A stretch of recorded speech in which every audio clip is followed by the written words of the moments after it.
Maşallah Türkmenlarda çox ixtisasat var, çox şahada var. Türkmen annası nədir? Türkmen annası ən böyük qəhrə uşağı məktəb bitirsin. Çox doğru.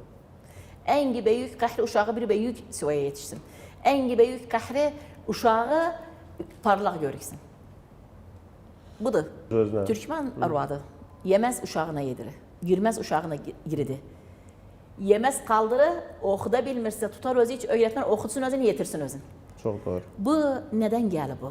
Türkmen milləti çox əfəndi bir millətdir. Arvadları çox igid, cəsur. Bax, indi ayrı qavmiyyətlərimizə nə deyir? Vallahi arvadlar evdə müsaytirdir. Arvadlar adamı evdə, yox bu müsaytirlik deyil. Adam arvada baxır, arvad iyi iş yapır. Yaptığı iş ögə sallı uşaqların.